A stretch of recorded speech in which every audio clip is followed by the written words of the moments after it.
Welcome back नाजरीन। ईद के हवाले से हम ये स्पेशल प्रोग्राम आपके सामने पेश कर रहे हैं। अनिका निसार साहिबा, ये जो फैमिली वाली बातें हैं, आपने तो खैर अपनी फैमिली का बता दिया, आपको तो सुबह सुबह ईदी मिल गई, बाकियों का भी ख्याल करती हैं या नहीं आप? फराज साहब, मुझे ईदी देते हुए ज़्यादा खुशी होती है। अच्छा। इसलिए क्योंकि जब आप ईदी देते हैं ना, तो जो बच्चों के चेहरे के ऊपर हाँ। मुस्कुराहट आती है, जो एकदम से रौनक आती है उनकी अच्छा, आंख वेरी में, वो गुड। जो बहुत खूबसूरत लगती है। और हाँ। मुझे खुद भी याद है, जब मैं बचपन में ईदी लिया करती थी तो 100-100 के कड़क कड़क नोट हुआ करते थे।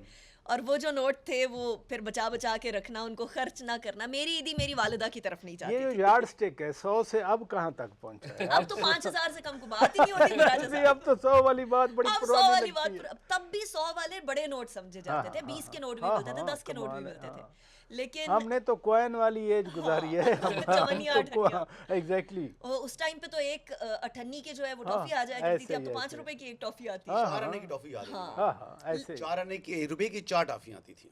ऐसे और ही। वो मिचल्स वाली 25 होती थी। पैसे चवन्नी जो है। वो मिचल्स वाली होती थी, वो 3 वो मिलती थी वाली, बाद हाँ में। हाँ। हाँ, ऐसे ही। लेकिन अब तो ये है कि अब आप 5,000 से किसी बच्चे को कम दे नहीं सकते। ईदी 1,000 पकड़ा दो तो बच्चे ऐसे करके मुंह देखते हैं कि ये क्या दिया आपने, हमें कम ईदी दी है। सो सूरत हाल बिल्कुल तब्दील हो गई है। लेकिन उनके लिए ये बहुत है, पता नहीं आगे कितने बड़े नोट आने हैं अगले बच्चों के लिए। हमारे बच्चों के बच्चों की बारी में क्या होता है हमें नहीं पता। शाहजी ने बात की कार्ड्स के हवाले से, कार्ड हुआ करते थे, अब तो सोशल मीडिया है, अब तो सारा पैटर्न चेंज हो गया। माजी में जो था वो अच्छा था या ये अच्छा है? देखिए, बात ये है कि आपकी एज होती है, उस एज के में आपको हर चीज़ अच्छी लगती है। आपकी जब एज ज़्यादा हो जाती है, मैच्योरिटी ज़्यादा आ जाती है, अवेयरनेस ज़्यादा आ जाती है, तो फिर आपको वो खुशियाँ नहीं रहती। वो कहते हैं ना कि बहुत सी, यानी यूनिवर्सिटी का जो टाइम था मेरा, उस टाइम के ऊपर कभी मुझे नहीं याद कि हम थके हों, कभी नहीं याद कि नींद ने को पागल किया हो। यानी 2-2 दिन जो है वो दोस्तों के साथ बैठकर महफ़िलें, गप्पे, घूमना फिरना। मुझे याद है कि मैं लंदन में था, तो मुझे दोस्त के साथ वैसे बात हो रही, मैंने कहा चलो यार चलते हैं, स्कॉटलैंड चलते हैं। और वहीं से बैठे बैठे कोई वहीं से कपड़े उठाए, जो मेरे कपड़े थे, बीच में डाले, और A to Z होती थी, ये नेविगेशन नहीं था। तो यानी डंडी तक मैंने लंदन से गाड़ी ड्राइव की, रास्ते से, मतलब, और वो A to Z, और मतलब ऐसे रास्ता था, रास्ता भी नहीं मालूम, तो निकल गए। तो ये उम्र की बात है। तो ईद भी उस उम्र की ईद, उसका कंपैरिजन नहीं है। अब इन बच्चों का वो टाइम आ गया हमारे, उनके लिए ये ईद ईद है। हमारे लिए वो, मतलब, ईद की वो खुशी नहीं है जो हमें बचपन में मिलती थी। एक और चीज़ मैं करूँ कि जो अनिका बता रही थी कि नमाज के हवाले से, सुबह उठाना मेरी बेटी को बड़ा मुश्किल होता है। फजर के टाइम जब उठते हैं तो मैं उसको बड़े प्यार से उठाकर फिर ईद की नमाज के लिए जब लेके जाता हूँ, तो वो कई दफ़ा कहती है मैंने नहीं जाना। तो फिर माँ कभी डांटेगी बच्चे उसको, नींद कभी में प्यार से, नींद ऐसे। में होती है। हाँ हाँ। लेकिन ये है कि सुबह सुबह शावर लेकर सब करके, और हमारे यहाँ हो जाती है जी ईद की नमाज तकरीबन 6:30 पौने 7 जी, अच्छा, जल्दी है, 6:30 बहुत बजे जल्दी जी। है। हाँ। तो 6:30 बजे मस्जिद अयूब है, मेरे मरहूम वालिद साहब ने दादा के नाम पर वो मस्जिद जो है वो तामीर की है, घर के पास ही है। ख़वातीन भी होती हैं जी, उनका भी इंतज़ाम होता है। और तकरीबन हम यानी 7 बजे तक तमाम चीज़ें हो चुकी होती हैं।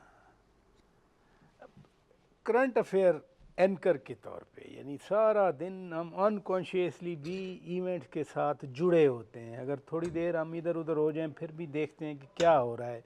और फिर ये वाला फेस्टिवल जो टाइम कंज्यूमिंग है, बहुत टाइम मांगता है, मेहमान आ रहे हैं, आप खुद इंगेज हैं, तो वो जो एक कंपल्सिव थॉट्स है उसका क्या बनता है फिर? फराज साहब, एक तो कहीं भी बैठ जाए आप, चाहे जनाजा हो या शादी हो, खुशी हो, गमगी हो, सबने एक सवाल तो पूछना होता है ना, सबसे ही पूछा जाता है, अंदर की खबर है बताएं। ना, क्या हो रहा वो है? अंदर की खबर जो है वो सबको चाहिए होती है। हाँ। सो एक तो वो चीज़, कोई भी मेहमान आ जाए तो वो भी हमें करंट अफेयर से डिटैच नहीं होने देते, वो हमें अटैच ही रखते हैं। अच्छा हाँ। बताएं इमरान खान का क्या होना है, अच्छा बताएं हुकूमत का क्या होना है, जंग का क्या हो रहा जंग है, कब खत्म होनी अभी है? अफगानिस्तान के साथ क्या सिचुएशन है, ईरान और यूएस में क्या चल रहा है। सो ये सारी की सारी चीज़ें जो हम अगर डिटैच होना भी चाहें तो डिटैच हो नहीं सकते।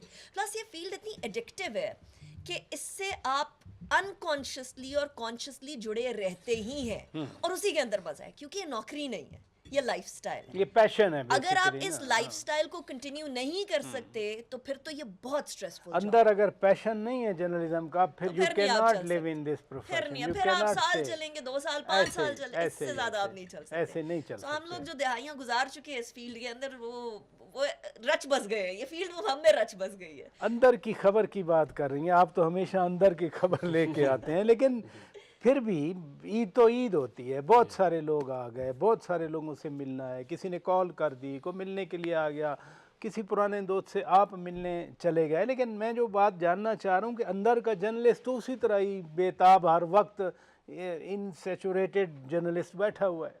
अच्छा, वैसे ये तबीयत का भी फ़र्क होता है, हर बंदे की तबीयत डिफरेंट है। मुझे ज़्यादा बंदों से मिलना नहीं अच्छा लगता। मुझे लगता है कि मैं आइसोलेटेड रहूँ तो ज़्यादा एंजॉय करता हूँ, क्योंकि तन्हाई पसंद है आप? नहीं, मैं देखें सारा साल हम लोगों से मिल रहे होते हैं, हाँ, सारा दिन मिल रहे सारा दिन मिल रहे होते हैं। तो कुछ दिन होते हैं जिसमें आप कहते हैं कि यार कुछ अपने साथ वक्त गुजारें, कोई घर वालों को भी टाइम दे दें, उनका भी सारा साल कंप्लेंट रहती है। अच्छा, वैसे आपस की बात है, हम तीनों के बारे में तो आप पूछते रहे, कोई अपने बारे में भी बताएं, कोई अपनी कहानी भी सुनाएं। मुल्तान में जाते हैं, इस दफ़ा तो मुल्तान में नहीं आपके, ठीक है, तो घर भी जाना होता है, नहीं होता? नहीं, मैं सच्ची बात करूं, मैं इस शहर में रहता हूं बड़े अरसे से। मैं पढ़ा भी इधर ही, कॉलेज यूनिवर्सिटी भी। हाँ, लेकिन मैं ईदें अपने गांव जाता हूं। अच्छा। कोई बहुत ज़्यादा मसला बन जाए, मसलन एक बार मेरे वालिद साहब हॉस्पिटल में थे, उनका सर्जरी हुई तो मुझे रहना पड़ा, वरना मेरी कोशिश होती है मैं ईद अपने गांव जाके गुजारूं, इसलिए कि यही मौका होता है मेरे लिए, अदरवाइज़ तो मैं जा नहीं सकता। फिर ये है कि सारा दिन ड्राइव करनी होती है, वो फैमिली पूरी इकट्ठी है, तो यहाँ तो सारा दिन फैमिली के साथ गुजारा ही नहीं हो सकता, नहीं बैठ सकते ना हम। तो वो एक काइंड ऑफ ट्रीट है कि मैं सारा दिन उनके साथ बैठा हूँ। कई बच्चों ने कहा बर्गर खाना है, किसी ने कहा कढ़ाई खानी है, किसी ने कहा हमने जनाब जूस पीना है, किसी ने आइसक्रीम देख ली। मोटरवे से पहले ज़रा मुश्किल होता था आना जाना, मोटरवे की वजह से अब जो है वो फासले पाकिस्तान में सिमटे हुए हैं। तो ये थोड़ा सा मैं आपके साथ शेयर कर रहा हूँ, क्योंकि आज मेरा काम है आप लोगों से पूछना। आज अनीका निसार का काम नहीं है पूछना मुझसे या आपसे, या हसन अयूब साहब का काम नहीं है पूछना मुझसे या किसी और से। लिहाजा ये जितनी भी हम बात करें, लेकिन पाकिस्तान के अवाम के लिए भी मुश्किलात हैं, महंगाई है, मतलब है ये ईद से पहले मार्केटों में जितने रिपोर्टर गए होते थे, रोज़ाना शाम में मैं उनके पैकेज भी देखता था, लाइव हिट्स भी मैं सुनता था। इस महंगाई में भी तो जैसे जंग एक मसला है, महंगाई भी तो मसला है। सर देखें, हफ्ते का रोज़ यानी जो लास्ट वीकेंड था, उस लास्ट वीकेंड के ऊपर आप सैटरडे नाइट देख लें। मैं एफ10 मरकज़ गया था, इट वाज क्वाइट। और मैं जब वहाँ पर गया तो बल्कि मैं बार्बर है वहाँ पर मेरा, मैंने उससे पूछा कि नाई साहब जो है वहाँ पर लड़का जो बाल काटता है, उससे पूछा, मैंने कहा कैसा काम चल रहा है? कहता जी खामोशी। मैंने कहा वजह? मंदा है यानी? कहता जी काम जो है वो मंदी है, लोग नहीं निकलना चाह रहे, कुछ खौफ भी है, कुछ लोगों में ये भी है, फियर भी है कि कहीं दहशतगर्दी ना हो। लोगों को ये भी एक वजह है, यानी माली मुश्किलात तो हैं, यानी फाइनेंशियली जो लोग परेशान हैं वो तो ही हैं, लेकिन जो हिजानी कैफियत बनी हुई है इस वक्त, जो इस वक्त दहशतगर्दी की जद में पूरा खिता आ चुका है एक किस्म से देखें, और एक किस्म की वॉर सॉर्ट ऑफ सिचुएशन बनी हुई है।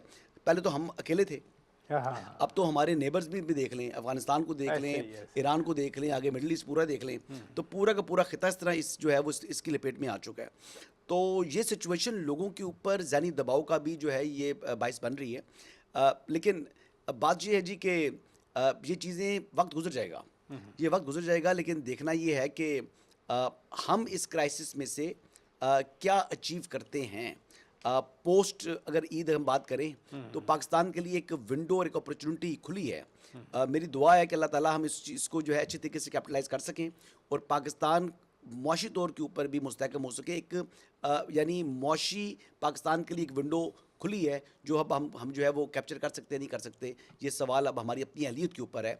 अल्लाह ताला ने मौका अपॉर्चुनिटी दे दी हमें।